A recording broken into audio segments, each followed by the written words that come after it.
كنت دايما بستغرب لما الاقي دونالد ترامب بيهاجم حكام الخليج ويقولوا ان هم ما يقدروش يحكموا يوم واحد من غير الحماية الأمريكية، لحد ما يعني لقيت التفسير للموضوع ده. وده يا جماعة يعني حاجة في منتهى الأهمية، إن حصل اتفاق في أواخر السبعينات بعد أزمة البترول بعد حرب 73 لما الملك فيصل قطع البترول عن يعني أمريكا. اللي حصل إن أمريكا قررت طبعا بعد ما يعني طبعا زي ما حضراتكم عارفين إن أمريكا دبرت عملية اغتيال الملك فيصل عن طريق ابن أخوه، واكتشفوا بعد كده ان الموضوع له علاقة بالمخابرات الأمريكية. بعد ما تخلصوا من فيصل عملوا اتفاق سري مع آل سعود، اتفاق سري اقتصادي يضمن ان يعني ان السعودية تبيع البترول بالدولار، وده اللي خلى يعني ليه أهمية اقتصادية كبيرة جدا، في مقابل ان أمريكا تضمن استمرار آل سعود في الحكم. الاتفاق السري ده أول مرة حد يعلن عنه، واللي بيعلن عنه هو مهندس الاتفاق نفسه، ودي حاجة في منتهى الأهمية. الفيديو ده يا جماعة في منتهى الأهمية ومنتهى الخطورة، لأنه بيورينا إزاي الاتفاق ده بيأثر علينا دلوقتي، وبيورينا سر انبطاح آل سعود الشديد قدام أمريكا والمليارات 480 مليار اللي دفعوها.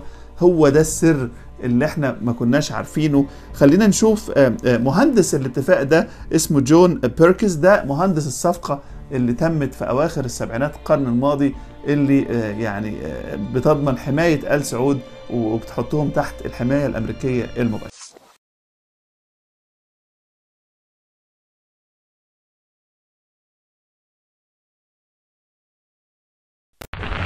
In the early 70s, OPEC didn't like what we were doing in Israel. Same old story. And so they cut off our oil supplies. So some of you will remember these long lines at the gas stations. And we feared we were going to have another depression like the 1929 depression. And so the U.S. Treasury Department came to me and other economic hitmen and said, listen, you know, we can't allow OPEC to blackmail us anymore. You guys got to come up with a plan so this will never happen again. We knew that that plan had to involve Saudi Arabia because it had more oil than anybody else, and it also, the House of Saud, the royal family, was corrupt and corruptible.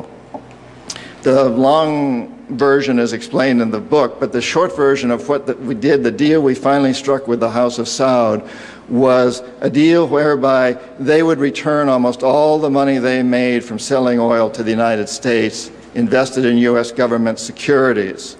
The U.S. Treasury Department would use the interest from those securities, which over the years has amounted to trillions of dollars, to hire U.S. companies to westernize Saudi Arabia, build petrochemical complexes, desalinization plants, whole cities out of the desert, McDonald's and all the other things that go along with our Western culture.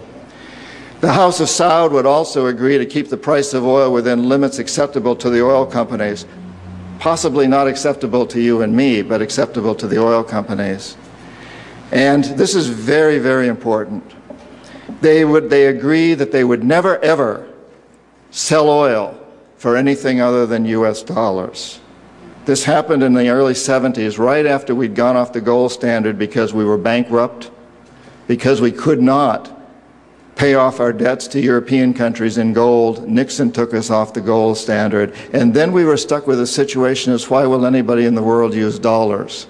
So very shortly we came up with this plan, which in essence put the dollar on the oil standard. You cannot buy oil on the world market for anything other than dollars, and that's very important to the corporatocracy. Our part of the bargain was we agreed to keep the House of Saud in power, in control. It was an amazing deal, the deal of the century.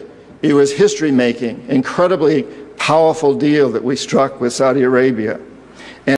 يعني كلام في منتهى الأهمية. الكلام ده بيفسر لنا حاجات كتير قوي، زي ما قلت لحضراتكم بيفسر لنا ليه آل سعود منبطحين تماما تحت يعني أقدام أمريكا بالمنظر ده، وعندهم استعداد ان هم ينفذوا لهم اي حاجه، حتى لو على حساب الامه العربيه، حتى لو على حساب المسجد الاقصى، حتى لو على حساب الشعب السعودي نفسه اللي ابتدى يعاني فعلا من البطاله، وابتدى يعاني يعني. وابتدت السعوديه دلوقتي لاول مره بتحاول تطبق الضرائب وتزود يعني الحاجات اللي على المغتربين وحاجات تانية كتير قوي، بسبب طبعا ان امريكا دلوقتي في عهد دونالد ترامب هتاخد فلوس من السعودية اكتر بكتير ما كانت بتاخد من الاول.